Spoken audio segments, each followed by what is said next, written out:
There is a second brain in your gut. How you think, how you feel, everything is decided by what's happening in the gut. Such a powerful instrument, if you do not know how to handle it, it's a serious problem.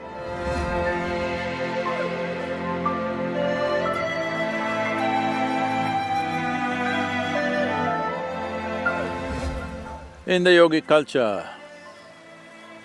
generally it is said like this, that you must always consume food which is grown in a land within the diameter or within the radius of how much a man can walk in a day. From morning to evening if you walk, you may do 15, 20, maybe 25 kilometers straight line. So 25-kilometer radius, within that you must eat. What is the logic behind this? What is the science behind this? Well, what is happening in the soil as microbiome activity and what is happening in the human gut for the same is very similar, or in a way, a kind of a more evolved or enhanced manifestation of the same in the gut. After hundreds of years, now modern medicine is talking about there is a second brain in your gut, a whole lot of things about who you are. I hope it's not so for you, but a whole lot of things as to who you are, how you think, how you feel, your level of balance, your equanimity, everything is decided by what's happening in the gut. It's being referred to as a second brain or the gut brain. Well, it is true that the chemistry of the body is happening at various levels. One thing is the glandular secretions are very important in managing the chemistry, but gut is the place where the input for the chemical factory that you are is coming, all the food. So what kind of food? If the food is coming from the land upon which you stand, then it has a certain relationship. This whole problem, the human problem is this, that just because you can prance around a little bit, you think… some people are even saying they have come from some other planet or some other universe, they are claiming. Well, if you were made like this tree, roots sticking into the soil, you would clearly know that you came from the soil. Just because nature's magnanimity, it allowed you to prance around a little bit and you're getting all confused as to what is your source. So being in touch with the source, which is the soil, your evolutionary process itself has been conducted by soil, instigated by soil. The most basic aspect of evolution, from where life has evolved into more and more complex forms of life on this planet in its millions of manifestations. And today, well, we can claim at least that we are the most evolved creature on the planet. We're yet to become a being, still evolved creatures with enormous capability. This capability, unfortunately, is working against us, our intelligence.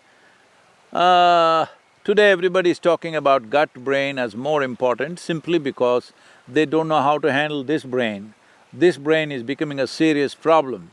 Everybody thinks this is the basis of all mental issues and problems. Yes, it is. If you don't know how to handle it, such a powerful instrument, if you do not know how to handle it, yes, it's a serious problem. So now they're falling back on their gut brain, which is more reliable, at least it's involuntary.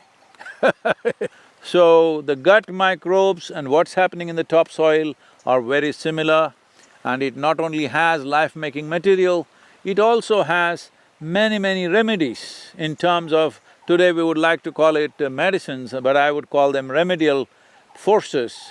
Like for example, it has been found that many studies have happened where it has been found children playing in the soil outside always have a richer gut microbiome, not because they're eating soil, simply it happens because your body and the soil are not two different things. just in two different forms.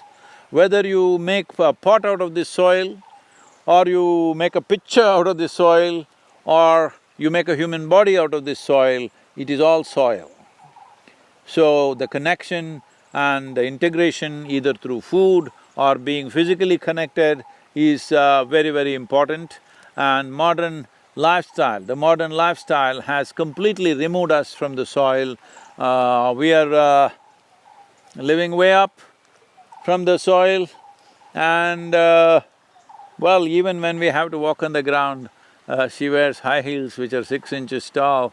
I am not against ladies and their fashion, they can do whatever they want, but being in touch with the earth and above all with the soil is a very important part of healthy and balanced life. There is any number of things, and people have always, for ages, when they want to find peace, when their mind is disturbed, they go into the jungles and the mountains and sit quietly. In yoga, always we lie down on the floor without any kind of insulations except organic insulation, because our body should be connected, and also the electrical negative needs to happen. So, your body gets kind of like a earthing, and the negative, it neutralizes the extra positive charge, which can cause restlessness, which can cause unnecessary activity, neurological activity, which can lead to various kinds of problems. It's like you're keeping your engine all the time at high revs. So people went into the jungles and forests and mountains and they just sat down and they found they became peaceful. This has got something to do with the connection with the soil. You can think this is a tree, but this is soil. You can think that's an animal, that is soil. You can think this is a human being, this is soil.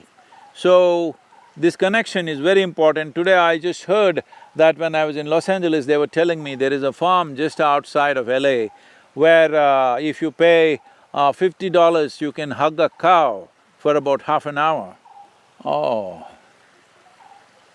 because you're trying to connect to the soil, you're trying to enrich the gut microbiome, you're trying to bring some semblance of balance into you. Well, if you had a powerful yogic practice, you could do that yourself from within, but if that is not there, the simplest thing is to be in touch with soil. And it is a fact that over 300 million people suffer from asthma. Half of the children in United States develop wheezing by the time they are 3 years of age, and they're on all kinds of medications.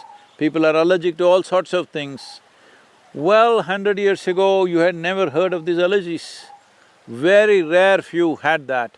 Today, it's becoming like a normal thing, everybody is allergic to something. I've met people who are allergic to sunlight. I've met people who are allergic to rainwater. I've met people, of course, the peanut and groundnut allergy, everybody knows about that. It's not like they have to eat it. If you just as much as break this legume, this wonderful legume which is very nutritious that we call as groundnut, and because it grows in the ground, well, if I open it here, somebody allergic there 50 feet away, they could die. Just see the sensitivity of that. So these things have happened because we are beginning to think we came from elsewhere. Of course, there are some people supporting this in your mind, saying that there are books around saying that you're all aliens who came from elsewhere. Even if you're an alien, if you happen to be one, it's fine with me.